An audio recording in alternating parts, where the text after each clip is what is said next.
Assalamualaikum warahmatullahi wabarakatuh. Okey, baiklah murid-murid, berjumpa lagi kita pada petang ini. Okey, untuk kelas bahasa Melayu. Okey, untuk bahasa Melayu kita masih lagi berada di unit 8 iaitu jadikan amalan. Okey, jadi pada hari ini kita akan belajar tentang kata hubung. Okey, kata hubung. Okey, baiklah sekarang murid-murid boleh buka buku teks muka surat 54. Okey, muka surat 54 dengan tajuknya ialah kata hubung. Okey, apa itu maksud kata hubung? Okey, siapa tahu? Okey, jom kita baca apa itu maksud kata hubung dalam info bahasa di bawah. Okey, di sini. Okey, apa maksud dia? Okey, jom kita tengok besarkan. Okey, kata hubung ialah perkataan yang menggabungkan dua binaan ayat. Maksudnya, kita ada dua ayat, kita nak gabungkan dua ayat tadi menjadi satu ayat sahaja. Okey, jadi apabila kita nak menggabungkan ayat, kita perlu gunakan kata hubung. Kita mahu menghubungkan dua ayat. Okey, jadi antara contoh kata hubung yang akan kita belajar pada hari ini ialah dan, sambil, kerana, atau, tetapi, supaya, lalu. Okey, jadi di sini ada 7 jenis kata hubung. Okey, kita tengok satu persatu apa maksud dia dan macam mana cara penggunaannya. Okey, kita tengok kata hubung yang pertama ialah dan. Okey, dan kita gunakan untuk menggabungkan dua perkara. Okey, contoh ayatnya ialah Umar dan Hana belajar bersama-sama. Okey, maksudnya ada Umar dan Hana. Okey, ada dua orang, mereka mahu belajar bersama-sama. Jadi, kita gunakan kata hubung dan di sini. Okey. Kemudian, kata hubung yang kedua ialah atau. Okey, atau. Okey, atau kita akan gunakannya untuk menunjukkan pilihan. Okey, contoh ayatnya ialah Anas boleh memilih untuk makan nasi atau mi pada hari ini. Okey, jadi Anas boleh pilihlah sama ada hari ini nak makan nasi ke nak makan mi. Macam tu. Okey, kemudian seterusnya kata hubung yang ketiga ialah tetapi. Okey, tetapi kita akan gunakan untuk menunjukkan dua perkara yang berlawanan. Okey, contoh ayatnya ialah jam itu sangat cantik tetapi mahal. Okey, maksudnya jam tu sangat cantik. Okey, tapi nak membelinya harganya mahal. Okey, kemudian kata hubung yang keempat ialah sambil. Sambil kita akan gunakan untuk menunjukkan sesuatu yang dilakukan serentak. Okey, serentak ni maksudnya sama pada waktu yang sama. Okey, contoh ayat ayah minum kopi sambil menonton televisyen. Okey, maksudnya dalam masa ayah menonton televisyen tu, ayah minum kopi juga. Jadi ayah melakukan dua perkara serentak. Okey, minum kopi sambil menonton televisyen. Okey, itu yang keempat. Okey, yang kelima ialah kata hubung yang kelima ialah supaya. Okey, supaya.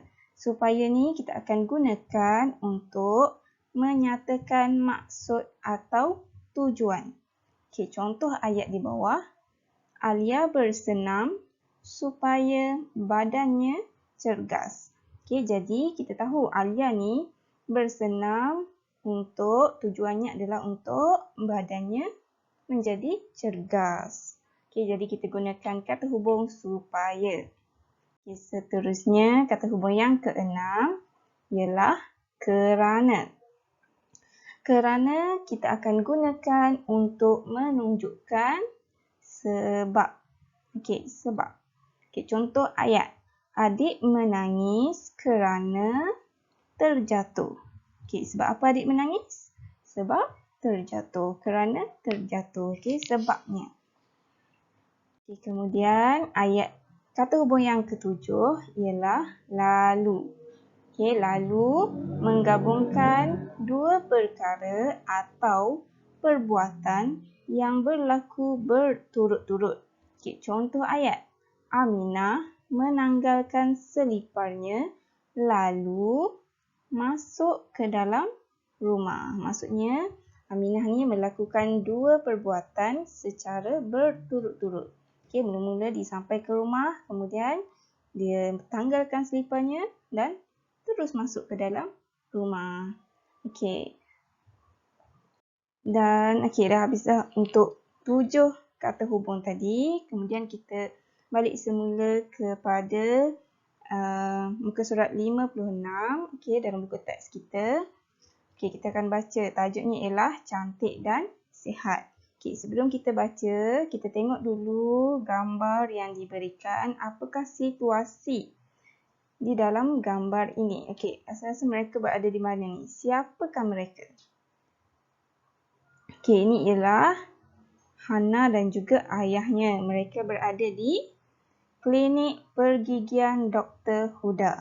Okey, jadi kita tahulah mereka berada di klinik. Okey, kita baca sama-sama. Hana ditemani oleh ayahnya ke klinik pergigian Dr. Huda untuk membuat pemeriksaan gigi. Okey. Hana keluar dari kereta lalu berjalan bersama dengan ayahnya ke klinik. Okey. Mereka berjalan sambil berbual-bual. Okey, jadi nampak tak? Ayat ini menggunakan kata hubung lalu dan juga sambil. Okey, lalu ni kenapa sini gunakan lalu? Okey, kerana Hana keluar dari kereta, okey, satu perbuatan, kemudian mereka terus berjalan bersama dengan ayahnya untuk ke klinik. Okey, sambil dia berjalan tu, okey, dia buat dua perbuatan. Okey, satu berjalan, yang kedua ialah berbual-bual. Jadi dua perbuatan pada waktu yang sama, kita gunakan kata hubung sambil. Okey, jadi mereka berjalan sambil berbual-bual. Okey, kemudian kita tengok gambar yang kedua. Okey, ni ialah gambar yang kedua. Okey, ni siapa? Ni ayah Hana. Okey, ayah Hana berada di luar sedang menunggu Hana. Okey, maksudnya sekarang ni Hana berada di bilik rawatan. Okey, dalam ni. Okey, jom kita baca. Doktor memeriksa gigi Hana di dalam bilik rawatan. Ayahnya menunggu di luar bilik rawatan. Okey. Apakah kata hubung yang sesuai? Membaca surat khabar. Okey. Okey, apa kata hubung yang sesuai untuk diletakkan di ruangan yang kosong ini? Okey, kita tengok dulu. Ayahnya menunggu di luar bilik rawatan. Maksudnya, perbuatan ayahnya. Ayah sedang menunggu. Kemudian, dalam waktu yang sama, dia membaca surat khabar. Jadi, kita gunakan kata hubung sambil. Okey, ayah menunggu di luar bilik rawatan sambil membaca surat khabar. Okey. Seterusnya, kita akan tengok pada gambar yang ketiga. Okey, gambar ni situasinya berada di dalam bilik rawatan. Okey. Ada Dr. Huda sedang merawat Hana. Okey. Kita tengok di sebelah ni. Okey, untuk titik hitam dua ni, okey, dia berikan dua ayat yang berbeza. Kemudian kita perlu menggabungkan dua ayat. Okey, kita tengok macam mana cara untuk menggabungkan ayat. Okey, ayat yang pertama diberi gigi Hana bersih. Okey, ayat yang kedua ialah gigi Hana cantik. Okey, jadi macam mana kita nak menggabungkan dua ayat ni menjadi satu ayat, okey, apakah kata hubung yang sesuai untuk digunakan untuk menggabungkan ayat ni? Okey, kita akan menggunakan kata hubung dan. Gigi Hana bersih dan cantik. Okey. Kemudian kita tengok ayat yang kedua. Okey, yang bawah ni ada dua ayat juga. Okey, ayat yang pertama, doktor memuji Hana. Okey, ayat yang kedua, Hana menjaga giginya dengan baik. Okey, jadi daripada dua ayat ni, apakah kata hubung yang sesuai untuk menggabungkan dua ayat ni menjadi satu ayat sahaja? Okey, jadi ni menggunakan kata hubung kerana. Okey, sebabnya doktor memuji Hana ni kerana. Okey, sebab Hana ni pandai menjaga giginya. Okey, jadi ayatnya ialah doktor memuji Hana kerana dia menjaga giginya dengan baik. Okey, seterusnya kita tengok pada gambar yang terakhir, gambar yang keempat. Okey. Okey, doktor sedang memberi sesuatu kepada Hana. Apakah ia? Okey, doktor memberikan ubat gigi dan juga berus gigi kepada Hana. Okey, jadi ayat yang sesuai kita boleh tulis ialah doktor memberi ubat gigi dan berus gigi kepada Hana. Okey, jadi kita gunakan kata hubung dan di sini. Okey. Baiklah, dah habis di situ.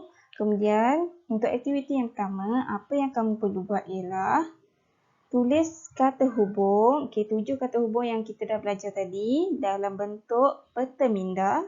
Okey, contohnya macam ni lah. Okey, contohnya. Okey, tuliskan dalam bentuk kata minda di dalam buku tulis bahasa Melayu. Okay, dan yang kedua ialah selepas siap tu, lengkapkan petikan dengan kata hubung. Okey, siapkan latihan ini dalam muka surat 64. Okey, buku aktiviti jilid 1. Okey, jadi itu sahaja pembelajaran kita pada hari ini. Kita jumpa lagi untuk pembelajaran kita akan datang. Terima kasih. Assalamualaikum warahmatullahi wabarakatuh.